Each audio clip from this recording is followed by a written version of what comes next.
تأتي مسألة مهمة هنا، والمسلم يقف على هذه الأدلة والشواهد والدلائل على أن الأمور بقدر، وأن لا يقع إلا شيء قدره الله، وأن أعمال العباد التي يفعلونها أيضا مقدرة وكتبها الله سبحانه وتعالى. هنا تأتي مسألة، وهي إذا كان كل شيء مقدر ومكتوب ولن يقع إلا المكتوب المقدر، إذن ففيما العمل؟ لماذا لا نتكل على المكتوب؟ ففيما العمل؟ لما العمل ما دام كل شيء مكتوب ومنتهي فرغ منه إلى كتب ما هو كان إلى يوم القيامة؟ إذن ففيما العمل؟ استمع إلى هذا الحديث، هو في الصحيحين، حديث علي بن أبي طالب رضي الله عنه.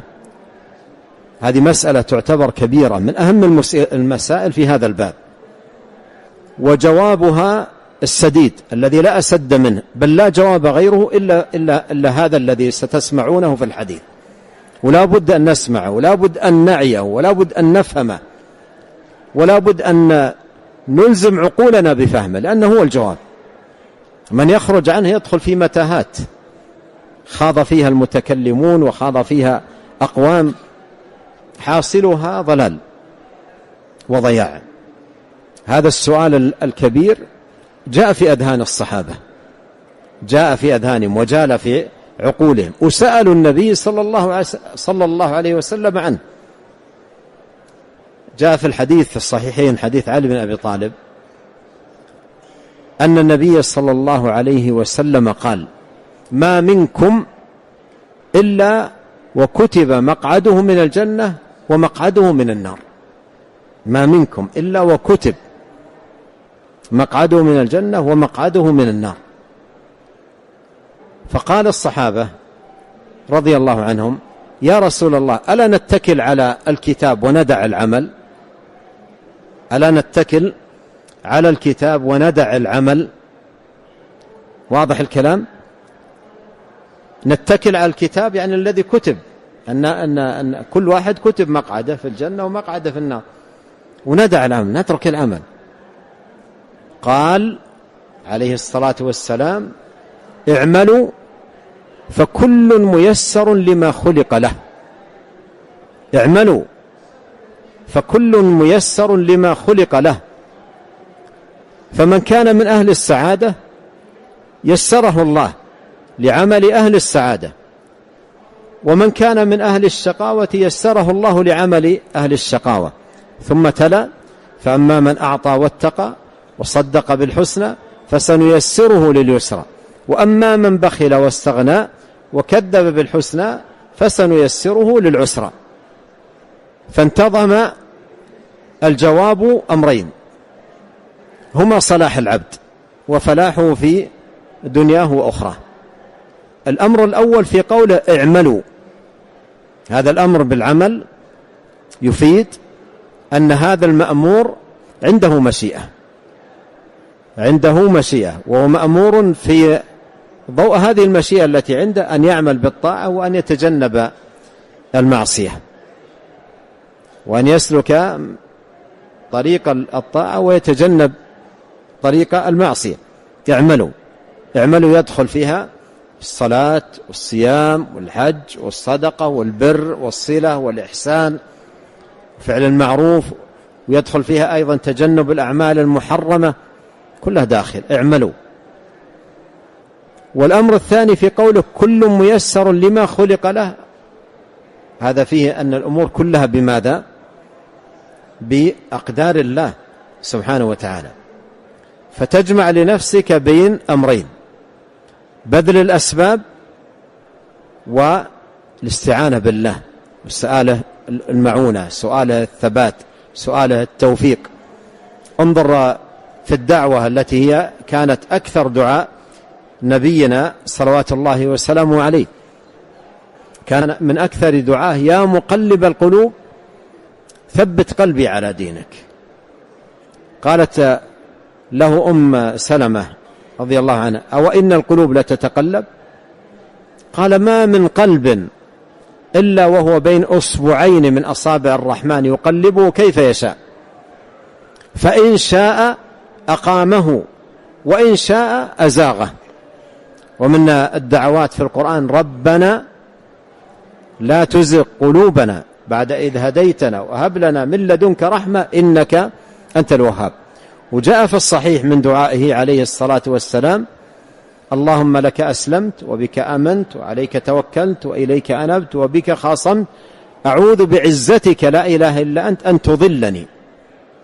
أعوذ بعزتك لا إله إلا أنت أن تضلني، فأنت الحي الذي لا يموت والجن والإنس يموتون. وجاء عنه في الخروج من المنزل: اللهم إني أعوذ بك أن أضل أو أضل أو أزل أو أزل أو أظلم أو أظلم أو أجهل أو يجهل علي. فإذا تحقيق الأمر في هذا الباب وهو من تمام الإيمان بالقدر بذل السبب دون اعتماد على ماذا؟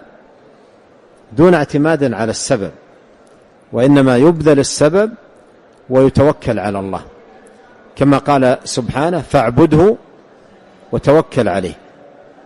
وكما قال عليه الصلاة والسلام: احرص على ما ينفعك واستعن بالله ولا تعجزن، ولا تقولن لو أني فعلت كذا لكان كذا وكذا، ولكن قل قدر الله وما شاء فعل، فإن لو تفتح عمل الشيطان، فإن لو تفتح عمل الشيطان.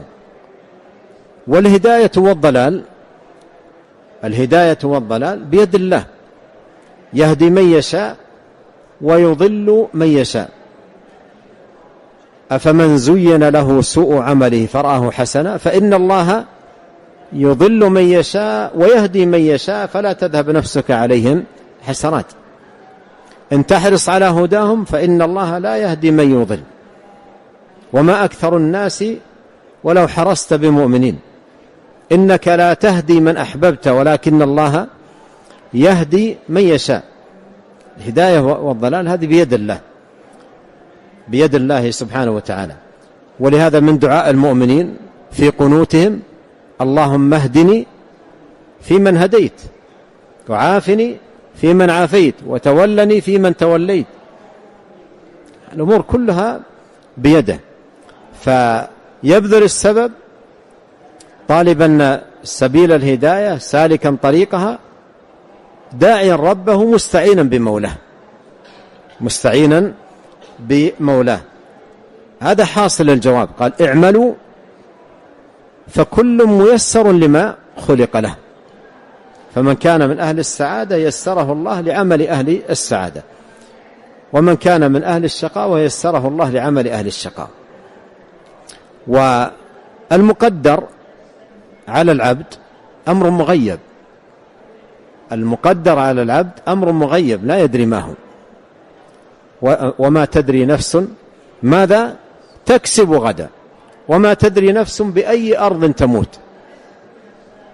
ابن عمر رضي الله عنهما يقول: إن لا تدري ما اسمك غدا، هكذا يقول: ما تدري ما اسمك غدا. ما يقول واحد أنا اسمي محمد وغدا اسمه محمد، لا، يقصد الآن حي وما تدري غدا تكون اسمك في الأموات، هذا مقصوده. الآن أنت من الأحياء غدا ما تدري أنت منهم، وإلا في أسماء الأحياء ولا في أسماء الأموات، ما تدري ما اسمك غدا. فهذا أمر ما لا يدري عنه العبد، مغيب عنه. القدر لا يعلم به أو من طرق العلم به إذا وجد. دعوني أضرب لكم مثالا تفرحون به. هذا المجلس الذي أكرمنا الله عز وجل به ونتذاكر هذا الموضوع الذي والإيمان بالقدر، هذا أمر كتبه الله وقدره، وقوعه طبقا لما قدر سبحانه وتعالى. فهذا فضل الله عليك أن رأيت نفسك فيما قدره الله وكتبه في هذا الموطن، فاحمده على أن قدر لك ذلك، وسله المزيد من فضله والثبات على الحق والهدى والعون على طاعته والهداية إلى سبيل رضاه والإعادة من سبل الضلال والنجاة من طرق الزيغ، كن دائما ملتجئا إلى الله عز وجل معتصما به، ومن يعتصم بالله فقد هدي إلى صراط مستقيم. كن معتصما بالله. ونحن أمرنا بنوعين من الاعتصام في القرآن، قال جل وعلا: واعتصموا بالله هو مولاكم فنعم المولى ونعم النصير في آخر سورة الحج. وقال سبحانه وتعالى: واعتصموا بحبل الله جميعا ولا تفرقوا. والآيتان جمعت المعنيان المتقدمان: اعتصموا بحبل الله، استمسكوا بالدين وألزموا أنفسكم بالدين والطاعة والعبادة والخضوع والذل لله سبحانه وتعالى. واعتصموا بالله أي متوكلين عليه، مستعينين به، مفوضين أموركم إليه، هو مولاكم فنعم المولى ونعم النصير. فمن استعان بالله أعانه، ومن توكل على الله كفاه. أليس الله بكاف عبده؟ ومن يتوكل على الله فهو حسبه، ومن يتوكل على الله فهو حسبه. فحاصل الكلام أن الإيمان بالقدر من تمامه وتحقيقه بذل السبب، كما قال عليه الصلاة والسلام: اعملوا، هذا بذل السبب. كما قال عليه الصلاة والسلام: احرص على ما ينفعك. كما في الآية الكريمة: فاعبده، هذه كلها بذل الأسباب. كما في سورة الفاتحة: إياك نعبد وإياك نستعين. جمع بين الأمرين، جمع بين هذين الأصلين العظيمين. وباب الإيمان بالقدر، هذا الباب العظيم، ظل فيه طائفتان يدخل تحتها أيضا تفاصيل، لكن في الجملة ظل فيه طائفتان خالفتا الحق الذي دل عليه كتاب الله وسنة نبيه صلوات الله وسلامه وبركاته عليه. الأولى يقال عنهم القدرية النفاة. هؤلاء يقال عنهم قدرية نفاة لأنهم نفاة للقدر، ووجدوا في وقت مبكر. ابن عمر كما في صحيح مسلم جاءه رجلان من العراق وقالوا: إن قبلنا أقواما يقولون لا قدر، وإن الأمر أنف، يعني غير مقدر. فقال لهم عبد الله بن عمر: إذا لقيتموهم فأخبروهم أني براء منهم وأنهم مني براء. والذي يحلف به عبد الله بن عمر: لا يقبل الله عمل أحد منهم ما لم يؤمن بالقدر. ثم ساق حديث جبريل الطويل، ساق حديث جبريل عن أبيه عمر بن الخطاب عن النبي صلى الله عليه وسلم، وذكر الحديث الطويل حديث جبريل من أجل جملة واحدة فيه، وهي: وأن تؤمن بالقدر خيره وشره. هذا أصل، كيف ينكر؟ هذا أصل من أصول الإيمان، ركن من أركان الدين، ما ينتظم الدين إلا به. وهؤلاء يقول لا قدر، فهؤلاء يقال لهم ماذا؟ القدرية النفاة، يكذبون بالقدر. وإذا قيل لهم أعمال العباد، إذا كان تنفون القدر وأن الله ما قدرها، من الذي أوجدها؟ من الذي خلقها؟ يقول الإنسان نفسه. فجعلوا مع الله ماذا؟ خالقين، ليس خالقا، خالقين. كل إنسان عندهم خالق لفعل نفسه. ولهذا السلف قديما سموهم مجوس هذه الأمة، سموا هؤلاء القدرية النفاة مجوس هذه الأمة لقولهم بنفي القدر، وأن الإنسان هو الخالق لفعل نفسه. ضد هؤلاء طائفة أخرى يقال لهم القدرية المجبرة، غلوا في إثبات القدر حتى جردوا الإنسان من المشيئة مطلقا، قالوا الإنسان ما عنده مشيئة. وهو كالورقة في مهب الريح، وهو كالورقة في مهب الريح، لا مشيئة له ولا اختيار. هذا قول من؟ القدرية المجبرة، يعني الإنسان مجبور على فعل نفسه. وهؤلاء الذين يقال لهم القدرية المجبرة عقيدتهم، وهذا من دليل فساد العقيدة، لا يطردونها في كل شيء، ما يطبقونها في كل شيء. الآن لو أن أحدا جاء وصفع واحدا من هؤلاء القدرية المجبرة على وجهه حتى سقط على قفاه وقال له أنا كالورقة في مهب الريح، ما تعمدت ولا قصدت، هل يقبل ما تقتضيه عقيدته؟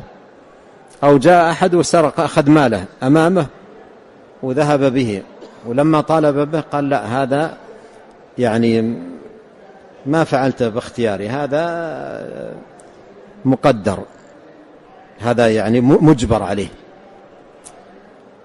هذا مجبر عليه، ما لي مشيئة، أنا كالورقة في مهب الريح. يقول بلا ورقة وبلا مهب ريح، هات المال حق، ما يقبل عقيدة، ما ينفذها، وتجده يخاصم ويجاد. لكن لما تقول له صلي وصم وتصدق وافعل الخيرات لعلكم تفلحون، يقول أنا مجبر، ما وهذه هلكة. ومن أقبح ما يكون في هذا الباب أن يستدل الواحد من هؤلاء على المعائب، يعني على الشر والفساد الذي يفعله، بماذا؟ بالقدر. وهذه طريقة المشركين، لو شاء الله ما أشركنا ولا آباؤنا ولا حرمنا من دونه من شيء، طريقة المشركين. وإذا فعلوا فاحشة قالوا وجدنا عليها آباءنا والله أمرنا بها، قل إن الله لا يأمر بالفحشاء تقولون على الله ما لا تعلمون، قل إنما أمر ربي بالقسط. ولهذا أهل العلم من أهل السنة يقولون يستدل بالقدر على المصائب ولا يستدل بالقدر على المعائب. يستدل بالقدر على المصائب، يعني إنسان أصابته مصيبة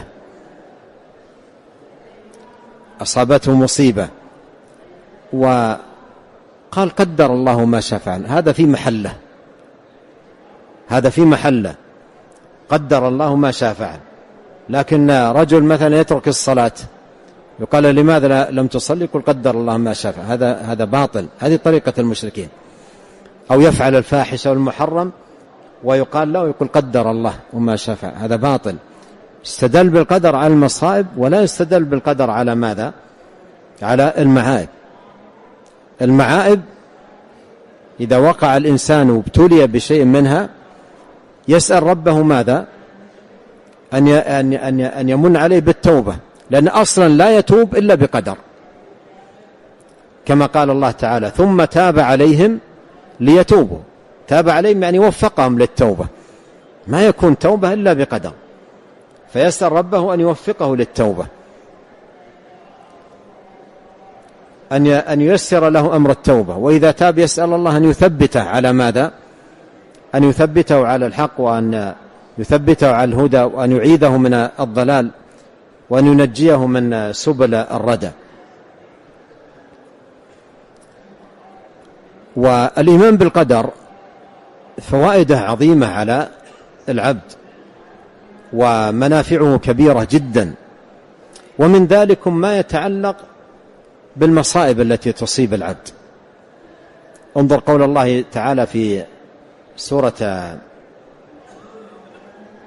الحديد ما أصاب من مصيبة في الأرض ولا في أنفسكم إلا في كتاب من قبل أن نبرأها إن ذلك على الله يسير لكي لا تأسوا على ما فاتكم. انظر فائدة الإمام، لكي لا تأسوا على ما فاتكم ولا تفرحوا بما آتاكم. فهذه فائدة الإيمان بالقدر، لا تحزن على ما فات ولا تفرح، يعني فرح أشر وبطر. اعلم أن هذا شيء قدره الله وشيء كتبه وشيء قضاه سبحانه وتعالى. انظر مثلا قول الله عز وجل: ولنبلونكم بشيء من الخوف والجوع ونقص من الأموال والأنفس والثمرات وبشر الصابرين الذين إذا أصابتهم مصيبة قالوا إنا لله وإنا إليه راجعون. إنا لله يعني عبيد لله، يقدر ما يشاء ويقضي ما يشاء ويحكم بما يريد، نحن عبيد له، هذا من الإيمان بالقدر. إنا لله وإنا إليه راجعون. أولئك عليهم صلوات من ربهم ورحمة وأولئك هم المهتدون.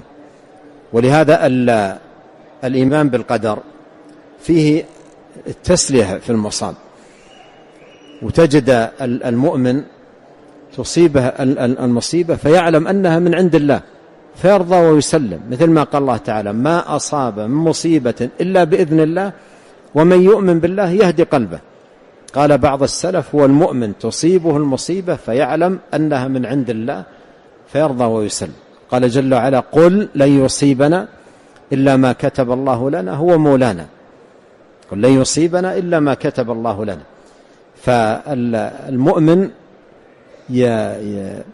يفيده إيمانه بالقدر فوائد عظيمة جدا في حياته. ومن فوائد الإيمان بالقدر العظيمة أنه يزيد العبد تعلقا بالله وسؤالا لله وإلحاحا على الله وضراعة إلى الله واستعانة بالله وتوكلا على الله، لأنه يعلم أن كل شيء بقدره سبحانه وتعالى. كذلك في باب النصر والعز والتمكين: إن ينصركم الله فلا غالب لكم وإن يخذلكم فمن ذا الذي ينصركم من بعده وعلى الله فليتوكل المؤمنون. فثماره وآثاره على العبد في دنياه وأخراه كثيرة.